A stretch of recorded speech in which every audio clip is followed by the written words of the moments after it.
Good afternoon and welcome. I'm Allison Loudermilk, ACMC's Community and Outreach Coordinator. Today we're going to discuss heart health with two of ACMC's experts. I would like to encourage you to send over your heart-related questions in the chat box below. We'll try to answer your questions right after our presentation.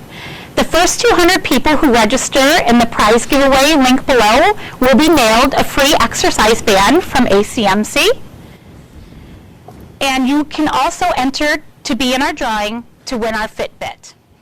Premier Fitness has attached video links below to encourage those heart-healthy exercises, meditations, and to meet some of our trainers.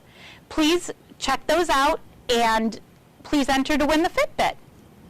Let me introduce ACMC's Cardiology Nurse Practitioner, Ben Meola, and Ambulatory Nurse and Advanced Practice Provider Director, Emily Brown. Thank you both for being here with us today and sharing all of your knowledge. We're looking forward to getting all this great information from you. Thank you. All right, Ben, we'd like to start with you. If you would share some of your heart health information, and like I said, we'll get some questions afterwards for you. Be happy to. So the topic today is COVID in your heart. I heard this several months ago. Chronic disease loaded the gun and COVID-19 pulled the trigger. Several years ago, when I was a nurse practitioner in the cardiovascular intensive care at the Cleveland Clinic, I was taking care of a very ill cardiovascular patient. Just got out of surgery. There was a patient, Dr. Bruce Lytle, and he walked up to the bedside and asked what I was doing for the care of his patient. When I told him what I was hoping to do, he stared at me dead in the eye and looked at me. He said, "Hope is not a success strategy, Benjamin." And my kids have been hearing me say that ever since. We need to have a plan of going forward and how we're dealing with COVID. Thank you for the opportunity to discuss heart health as it relates to the COVID pandemic. As Americans, been hit extremely hard as compared to other countries. The CDC finally admitted that infection and death related to COVID not only was related to vaccine status, but our metabolic health as well. Despite all the money we pour into our healthcare system, we rate #1. Our outcomes are some of the worst by developing countries. We rate 13th. Unfortunately, our system has become one of sick care and not of health care. Despite the advancements of pharmaceuticals, surgical techniques, and education, our outcomes have shown little or very little improvement. So today I would like to talk to you about how these two epidemics are interrelated. The metabolic epidemic is the leading driver of mortality in the Western world. When I say problems in metabolism, I'm referring mainly to the body's ability to regulate blood sugar. It is not a mystery that the key to a healthy life is the body's ability to maintain a low, steady blood sugar. Before we jump in, I want to mention that I will not be talking about vaccines. Vaccines have played a critical role when it comes to COVID-19, especially with those at high risk. My information is to be of a synergistic nature of two vaccines in an effort to boost our heart health and immune health. So what are the risk factors for heart disease? The risk factors for heart disease are interrelated to those of COVID-19. The #1 risk factor for heart disease and COVID is age. The older that we get, the more chances we have of developing cardiovascular disease.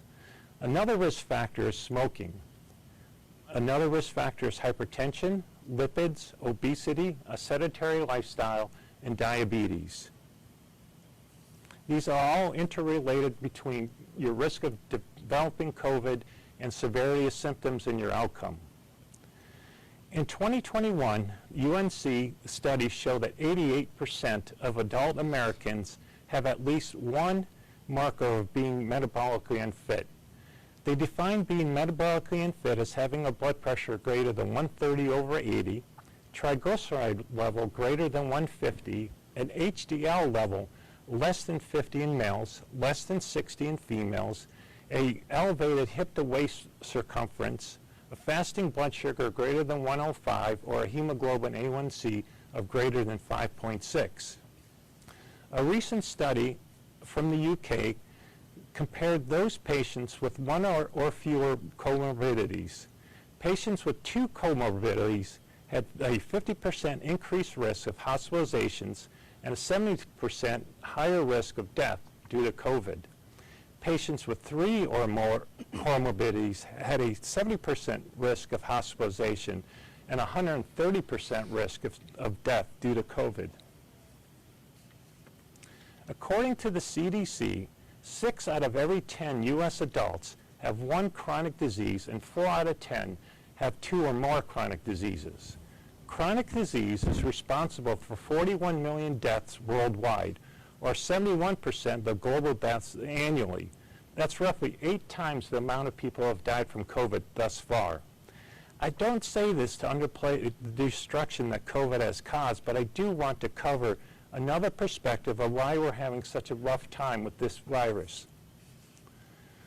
Some modifiable risk factors for COVID. One is blood sugar. Several studies show that having a fasting blood sugar of between 100 and 125 milligrams per deciliter, or prediabetes, or higher leading up to infection increases the risk of severity of COVID infections. The NIH estimates nearly 88 million Americans fall into this range, and most don't even realize it. Generally, most providers take no action from the problem getting worse, and this is called the watch and wait. Metabolic dysfunction impairs immune function. Studies have shown that populations to be more susceptible to severe COVID infections. Of hospitalizations that have occurred up to November of 2021, 20% were attributed to diabetes, 30% attributed to obesity, 26% attributed to hypertension, and 12% related to heart failure. Another risk factor is obesity. A recent study from the Journal of Obesity Medicine showed a 30% higher risk of severe COVID infections, a 200% higher risk of death than those that are obese. Compared to non-obese counterparts, risk of requiring hospitalization, mechanical ventilation, and prolonged hospital stay is considerably higher. Complications rate such as clots is also much higher. The most likely mechanism is that the virus hides in an adipose tissue to evade the immune system, and it replicates there, causing a profound inflammatory cascade. The risk and severity of COVID increases with increasing blood sugars. Compared to non-diabetics, the odds of hospitalization are 400% higher, and the risk of severe COVID is 350% higher.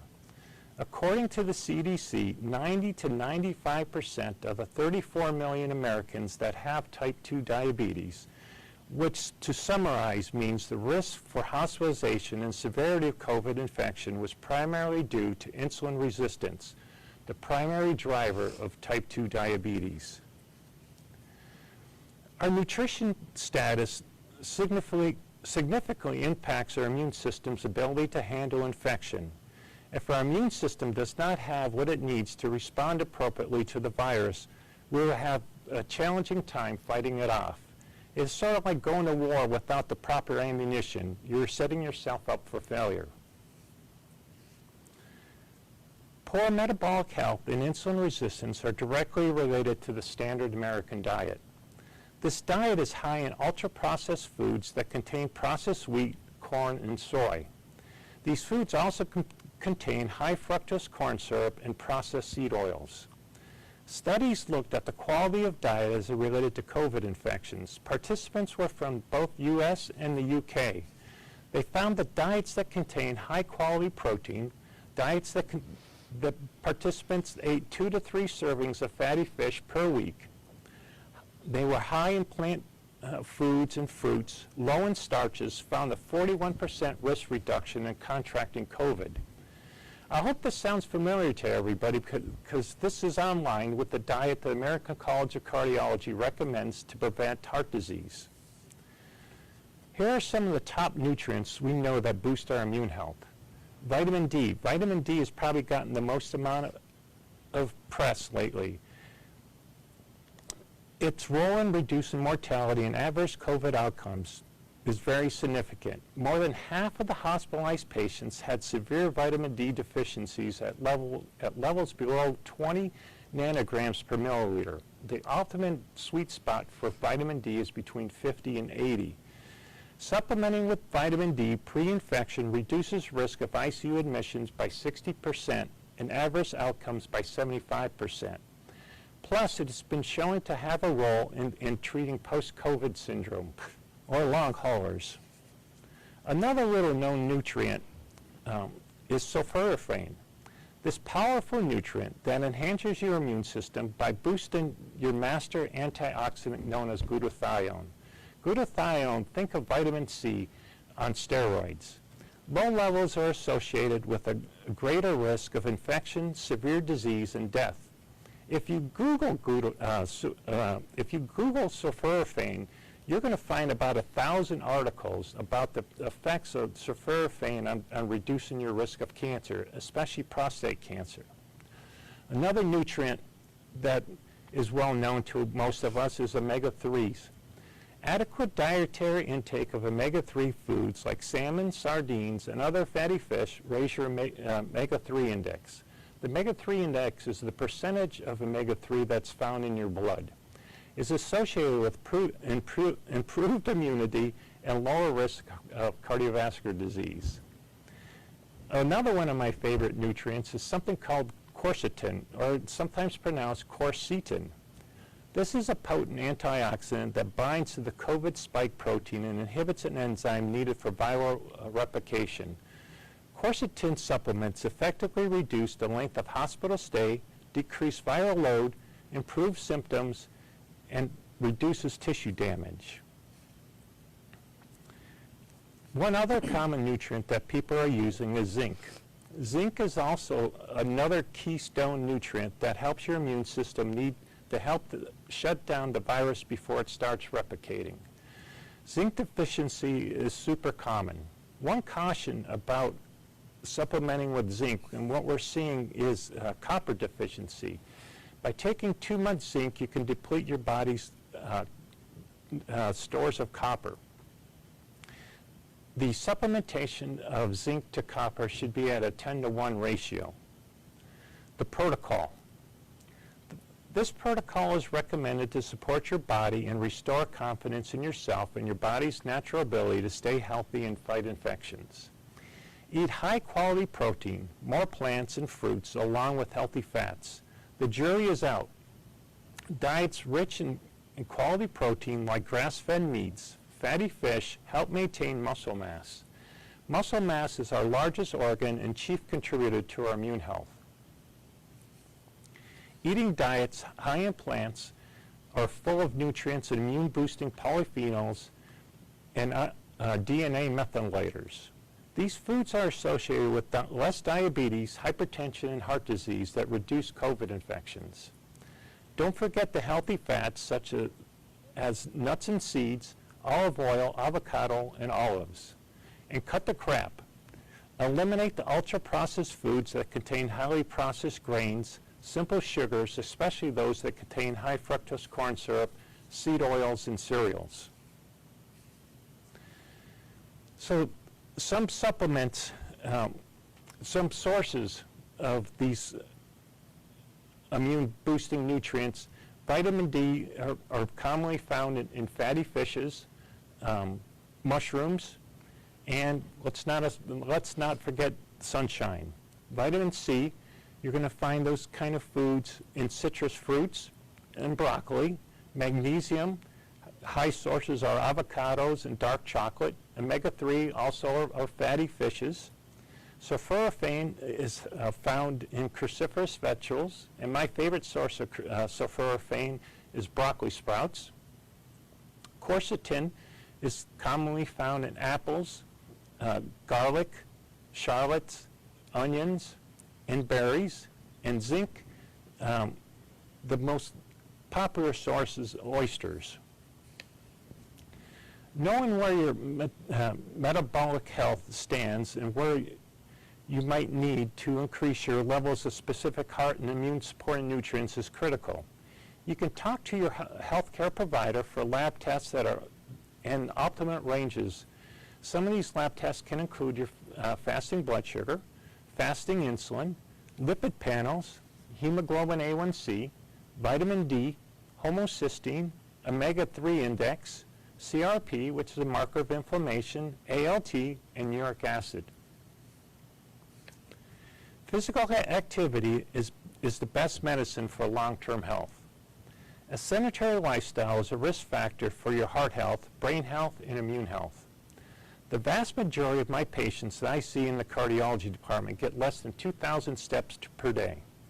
A recent large study of 30,000 individuals showed that those people getting 6,000 steps a day had considerable less risk of developing diabetes, hypertension, and cardiovascular disease, with a 60% reduction in all-cause mortality at 10 years. Muscle mass is so important in our overall health, especially our immune health.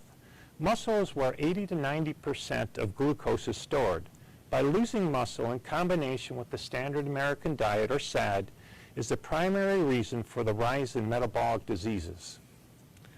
Building muscle as we age becomes increasingly difficult as we become more insulin resistant as we age. Insulin is a signaling molecule. It signals growth and is needed for transport of glucose into the muscle.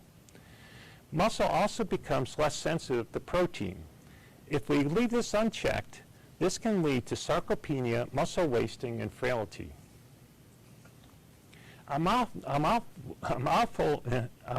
asked, Ben, what can I do to change the arc of my life? And I think the single most important thing that people can do is find an individual that can put together a finely crafted exercise program that includes stability, flexibility, strength, and cardiorespiratory fitness.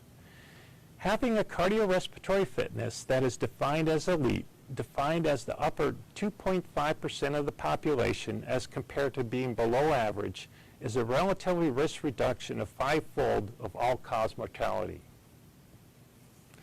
If you layer in strength, in which strength is more important than muscle mass, this lowers your risk by another 3-fold.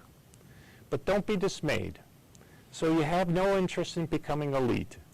The group that gets the highest percentage of risk reduction are those that go from couch potato to average fitness. Doing this reduces your overall risk by 3-fold. So what is my favorite form of fighting COVID and promoting my cardiometabolic health? It's the sauna, or sauna. First used by the Kellogg brothers to treat patients of the pandemic in 1919. There are multiple studies using sauna to treat COVID patients, especially helpful in use in the long haulers. The greatest benefits of the greatest benefits have been found in the dry sauna, between temperatures of between 160 and 180 Fahrenheit for 30 minutes, 3 to 4 times per week. Benefits of sauna as they apply to metabolic health. Chronic use of the sauna releases something called nitric oxide and heat shock proteins. These promote smooth muscle relaxation that reduce blood pressure and improves the function of the main pumping chamber of the heart, known as the left ventricle. Heat shock proteins also promote growth of muscle. Chronic use of the sauna increases the expression of the glucose transporter GLUT4. This clears the bloodstream of glucose and transports it to the muscle where it belongs. We can't talk about our immune health and our overall health without talking about sleep. Your overall health sits on 4 pillars, each one equally as important. These pillars include sleep, exercise, diet, and stress management. Sleep deprivation, defined as getting less than 7 hours of sleep per night, increases susceptibility to sickness. Sleep improves T-cell functioning. These are cells that eliminate intracellular pathogens and viruses. Lack of sleep reduces natural killer cells. Just one night of bad sleep can reduce natural killer cell efficiency by 75%, weakening the body's ability to respond to invaders. Thank you for your time. Thank you so much, Ben. I hear a lot of times if we just take care of ourselves, we have a healthy heart. But sometimes it's simpler for us when you break it down and we hear exactly what it is that we need to do. So thank you so much for that and your time. We do have a couple questions that we will get after Emily presents and gives us some of her information. Keep those questions coming in and we will answer those after the presentation. Emily, thanks so much for being here. Thank you. I'm just happy because Ben said we can be average Joes, we can eat dark chocolate, and we can have oysters, so I'm on board. Sign me up. So first, I just want to thank Allison for inviting us to join her today and all the work that goes into a presentation like this. Her desire and drive for community improvement and education is exciting. I'll let you in on a little secret. She makes me laugh, which, as you know, makes the day better. And she also knew what she was getting into when she asked me to join today. So it's all her fault, remember that. I did, yes. I also want to thank Ben for being the remarkable provider that he is and being part of our care team here at ACMC. His knowledge base is, again, remarkable. Thank you. He consistently shows his passion and drive to help our patients make positive changes and to have positive outcomes in their health. I could just sit and listen to you talk all day.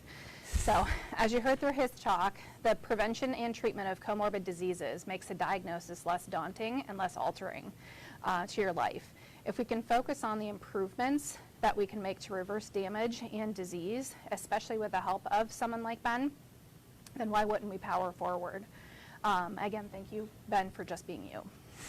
So let me introduce myself a little bit, too. I know Allison wanted to get to that a little later, but I'll start off with a bang here, too. So I am locally born and raised here at ACMC. I've been here almost 9 years. My background is cardiothoracic and vascular as well when I was at Hillcrest, among numerous things.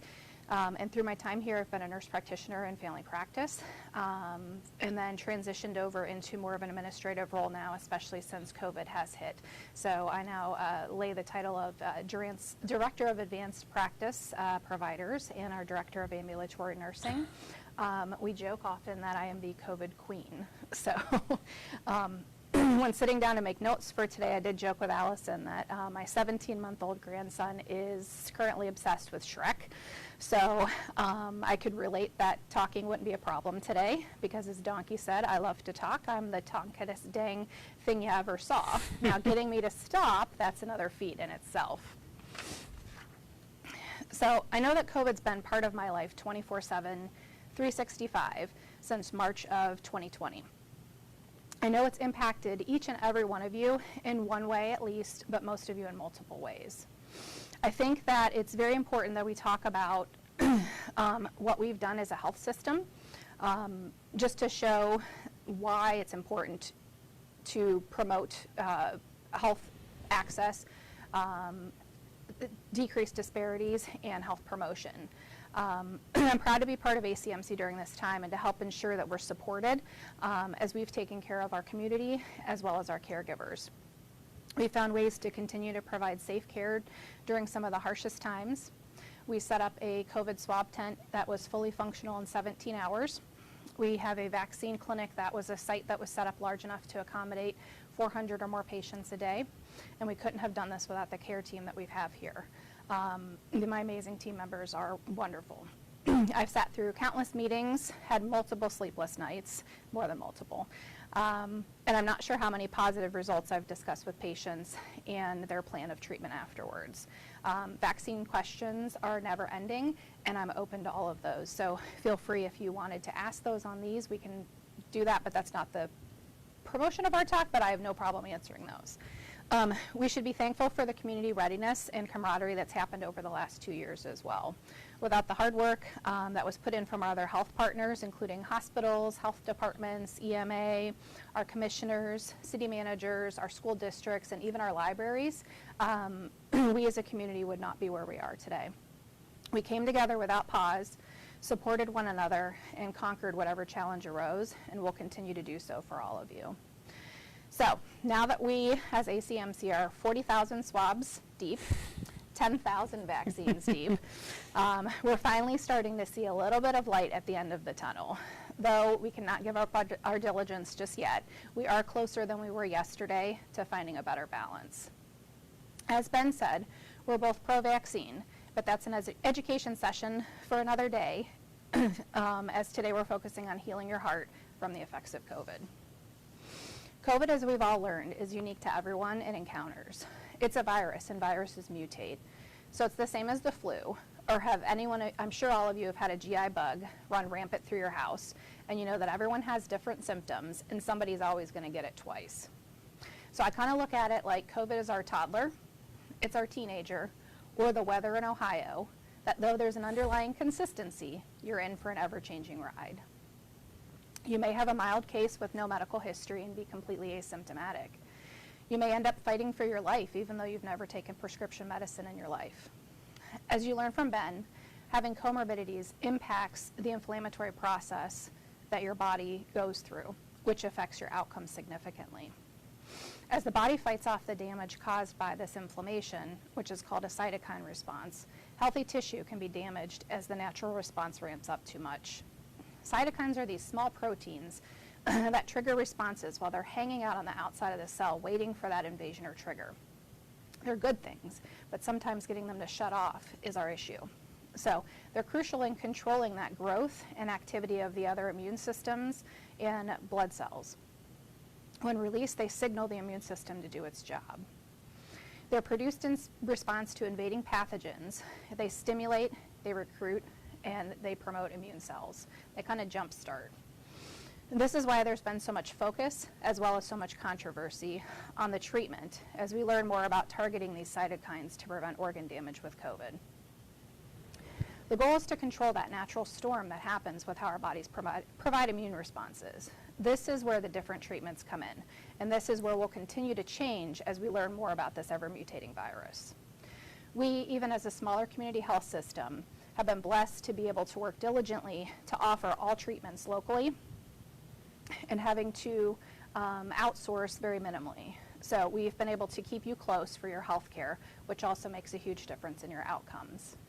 From inpatient IV therapies to high-flow oxygen, ventilator usage, our monoclonal antibody therapies, as well as now there's some oral agents that can be given within 5 days of treatment symptom onset and diagnosis. We are the only health system in the county that's able to offer these oral agents. So we see many cases of COVID that are short and sweet, kind of like the worst flu you had or a terrible sinus infection. But remember, we also unfortunately see terribly sick patients. These patients progress from mild symptoms to worst case scenario that sometimes if we had intervened early and treated early on, we could have prevented some of that organ damage and cardiovascular event. Many patients, like I said, from COVID-19 are asymptomatic, but many patients also get pneumonia. And that's kind of the tricky thing about it is you get that pneumonia in that 1 to 2 weeks after your symptoms start. So you think you're okay, but then you're really not. So about 10% of cases require that mechanical ventilation in the ICU. You progress from a fever, shortness of breath, dry cough, to that mucus production, to these people coming in with oxygen saturations in the low 60s and 70s, and just can't function after that. So you progress, those are the ones we worry about for their outcomes with heart and lung damage. They usually present to the ER already in acute respiratory distress, already in acute renal failure, already in multi-organ system failure. So you're behind the 8 ball, and you've got to play a catch-up, which is the hardest part in healing. So ending up on a ventilator or even a heart and lung machine called an ECMO, which actually does the work of your heart and lungs while your body rests, are some of the other options. Now, we don't provide ECMO here, but we have very good transition bases to get you there. So I brought all that up because we're all sick of hearing about COVID, but we have to listen still. So I brought that up because COVID recovery is different for everybody. So Ben talked a little bit about long haulers. So long haul COVID can happen to anyone. So that focus during recovery should remain on the factors to prevent that long haul COVID. So using the benefits of vitamin supplementation, rest, sunshine, hydration, stress reduction, physical activity that sometimes can start very slow, that 2,000 steps a day, up to adding physical therapy in to regain your strength, breathing exercises, the sauna, and most of all, just time. So remember those cytokines. They take a long time to simmer down. They irritate the lining of all your blood cells, so you have to be patient. We're seeing long-term cardiac symptoms that include things such as elevated heart rates, chest discomfort, palpitations that are actually not cardiac related and not cardiac disease, but they're actually from your sympathetic nervous system. But we thankfully have the support of cardiologists to help us path through these. So the sympathetic nervous system is our flight or fight response. It's our warrior, kind of. You know, you get scared, somebody spooks you, your heart rate goes up, you get a little clammy. That's that system. But sometimes it overreacts, and this causes chronic stress on our cells. It can overreact because of the inflammation of COVID. Thus, this causes symptoms that can last for months or longer, and that impacts our heart, lungs, immune system, and nervous system. Being proactive with improving control of your comorbidities and supporting your immune system prior to COVID could actually be your best defense yet. So wow, you see that was a lot of information that Ben and I gave, and it makes you stress, and it reminds you of the heavy. So this is why my next point of discussion is, what do we do with our broken hearts? So talking about COVID reminds you of how the unknown of COVID is scary, how vaccines are controversial, how you're sick of hearing and dealing with COVID, how COVID reminds you of lockdowns, financial strain, missed opportunities, births you weren't able to see happen, deaths you weren't able to properly grieve for, proms that you missed, concerts that were delayed, friends you lost touch with, and family members you weren't able to visit. How many of you had counted down how many remote days your kids had for school and tried to figure out transportation, babysitting? And then we know, all of us that have been on a Teams meeting, we all learned that at some point we're going to be that guy that forgot to unmute ourselves and we're talking with nobody able to hear us. And the pandemic has changed us all. We've seen an increase in mental health and substance abuse due to COVID and its stressors. As Ben spoke, we learned about the physical comorbidities that can affect your heart. We also now have to focus on the mental health aspects that also then impact your physical well-being. And we have to focus on, like I said, mending our broken hearts. First, we need to continue to make choices that promote our well-being. And therefore, I'm asking you, choose joy. Admitting that we have a problem is the first step, right? Social media took over our world during this. So slamming us with fake news, but also giving us some real science. But that stresses, what do you believe is true? It divided us. We're absorbed by the ease of just clicking share instead of focusing on what's really important. Community, happiness, support, and relationships. We're all burnt out. I would find it hard to find a soul that hasn't been impacted in COVID, that hasn't been impacted with COVID, with all of these things that Ben and I have talked about. This is why it's so important to realize that we're all grieving. Denial, anger, bargaining, depression, acceptance, and repeat. So as the pandemic changes and our outlying stressors and the rest of the world around us go on, we have to remember that it's okay to go through these cycles. The impact and need for grieving is often part of the COVID process that is forgotten. Think of your family members who talked about surviving the Spanish flu in 1918. That pandemic didn't last 2 months. It was 24 plus months, and yet had lifelong impacts on how their lives were, how they taught their children, and how their grandchildren then were taught. So we have to process those that we have lost, the different world our children and grandchildren are now going to be brought up in, the financial impacts of a pandemic, and the sheer heaviness of how outside factors beyond our control in day-to-day lives are now going to be managed. Supporting our mental health with awareness and openness needs to happen.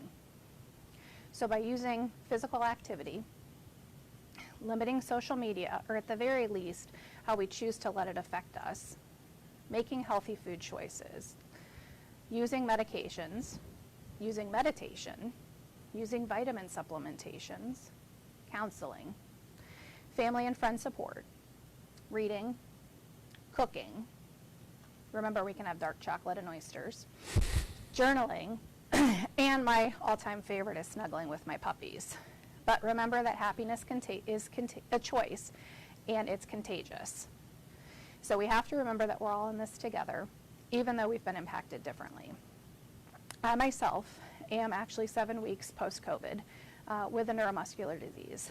So this has impacted my body's response to COVID, as well as has significantly impacted my recovery. I'm going through all that I've talked about, a lot of what Ben's talked about, and you know what? I know I'll be okay because I'm not alone. And that's what I want you all to remember, is that you aren't either.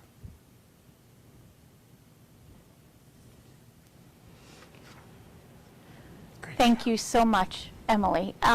Emily is one of the few people who can make me laugh and cry all in the same sentence. So I'm sure you can all understand why I've asked Ben and Emily to come here and speak with you today. The amount of research that they do to study their craft, to bring it here to you, to write here to ACMC is phenomenal. These are the people that I bring my family to, that I entrust myself, my health, my family's health to. I go out to talk to the public, and I hear all the time when I go in and speak with Ben, I feel like I'm speaking with a family member. I feel like I'm speaking with a buddy. And you don't get that all the time when you go in for care. And Emily is, she jokingly said that we do call her the COVID princess. She's not kidding. With everything that she said and what she, the information she gave you today is one of the reasons she has that title. We all go to Emily when we have a COVID question. So I do have a couple questions. I know Josh from Country Neighbor asked if there is any saunas here in Ashtabula County.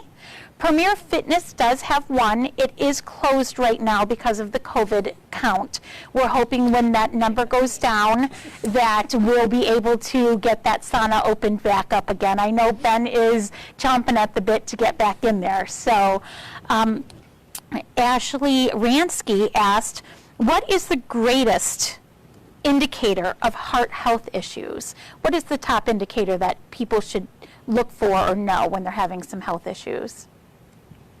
Indicator as to, not as far as a risk factor for cardiovascular Well, I disease? think for us, what is the biggest sign that we should say, I think I need to go see a doctor. I think this might be a heart health issue.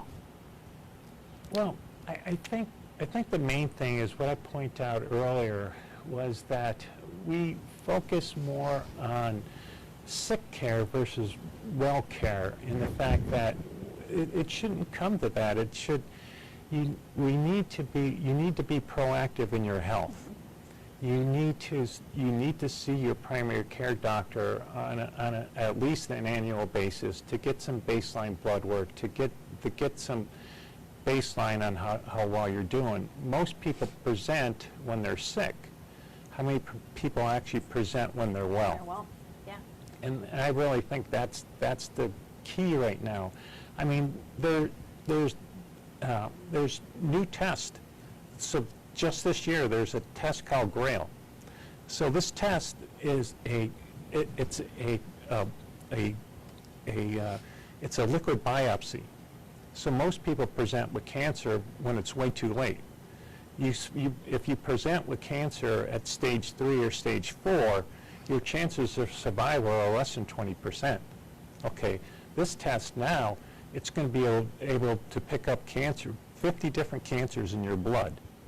And if you pick it up stage 1, stage 2, your chances of survival are greater than 90%. That's the same thing with cardiovascular disease. If we're able to, we do studies now, we do CT scans on these people, right? So they come and they want to know what their risk is of cardiovascular disease. So we screen their blood. We screen them for something called Lp(a), a genetic marker of cardiovascular disease, right? We can do a CT scan of their heart and pick up a calcium score, see if they have early development of cardiovascular disease, and so this way we can jump on the risk factors. I mean, if you're showing up with chest pain because you walked up a flight of stairs, you know, we could have, 10 years ago, we could have prevented all this. And I think we look at it too, is you're not going to drive your car without routine maintenance, right? But we drive our bodies that way. And that's Absolutely. the hard part. Yeah. And that's what I think Ben and I have a huge focus on, is that prevention. You know, you want to change your oil, you want to check the air in your tires, but we don't do that for ourselves. So if you do that, no one wants to take a pill for a disease. You know what I mean? But there's so many things that we can do to prevent that. So many small changes that you can make that just make a huge difference. You know, like he said, the average Joe from 2,000 to 6,000 steps a day can make a huge difference on your cardiovascular outcome. You know, that could give you 20 more years with your grandkids. One of the trends in medicine are things like the Fitbit. Now there's a company out there called Levels, where it's one of the few companies that you can get a continuous glucose monitor, and they come with a dietary program. I mean, you're going to see little patches that people are going to be putting on their heart, and it's going to give you diagnostics of your heart on a continuous basis. I mean, these are the trends of medicine right now. Yeah, and you know, I hear a lot of times people will say, well, it's hereditary. We have heart issues in my family, and they sit back and wait for it to happen instead of being proactive and stop it from happening. And so a lot of the information that you gave today, I hope that people really listen to that and really take that and do something with it, prevent it. And that goes into one of the questions that I had earlier on before we came live. They asked, why do I need a primary care physician? Why should I stick with a primary care? And I think you can probably speak to that a little bit, Emily. Yeah, it's that same. It's the prevention. It's the what do you want from your health? You know, we look at, you know, what clothes we're going to put on. We make sure that our appearance is good. We make sure that our, you know, house is clean before somebody comes over. But yet sometimes we put that other piece to the side. Sometimes it's as simple as, you know, putting our kids first, making sure the kids get the well checks. But who's going to take care of them if you get sick? Sure. So it's that simple thing of even just going once a year to get your well check, and then, you know, you go out the door to just get that prevention, that done. There's thankfully, the insurances are finally picking up on that well care. They're picking up on that difference of, you know, not just focusing on treating disease, but prevention. Ben and I are both nurse practitioners.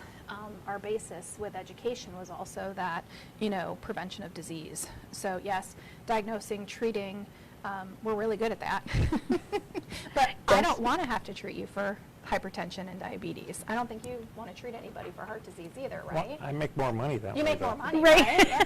But, do you know what I mean? So I love to come, you know, have people come in and say, I'm doing well, I'm doing this, I don't need, or we can get off of, you know, type 2 diabetes is reversible. You know, you can get off of medication. Just because you're on a medication doesn't mean you have to have that forever. So just taking that even one visit a year with a primary care provider can make a huge difference in your outcome. Yeah, and I think too, getting to having a primary care provider, they get to know you, you get to know them, you feel a little bit more comfortable going in and saying, hey, I have some of these issues, and get it taken care of. And goes back to what you said, you're worried about your house, you're worried about if your house is clean and what you're wearing and going shopping, and you don't have time to go to a primary care. If you don't find the time to do it, your body's going to make the time for you. So it's really important that we get in, we get to primary care. And like Ben said, he makes money doing it. We don't want you to get to that point. So I just thank you guys We're good so with the much. job security, but Right. Let's prevent it. Yeah. Let's prevent it. Is there anything else that you think that you want to share off the cuff? Ben, how long have you been here with ACMC? 7.5 years now. 7.5 years. And your background is cardiology? Background is mostly cardiothoracic surgery. I spent over 30 years at the Cleveland Clinic. Well, we are so lucky to have you here, to have the care that you give right here at ACMC in our community, that you don't have to drive to Cleveland Clinic anymore. And when you're not feeling well and you're ill, to know that you have 5-minute drive or a 10-minute drive instead of an hour drive for you and your family. That's fantastic. So thank you for being here at ACMC and giving the care that you give. Wonderful things. The community loves you. ACMC loves you, so thank you for being here. And to our COVID queen, you have settled us in, and our community eased some of the fears that they've had with the vaccine, the fears that they've had with COVID. I've personally had some questions that I was unsure about, and I asked Emily, and she really helped walk us through it as staff, so we had the right information to give the community.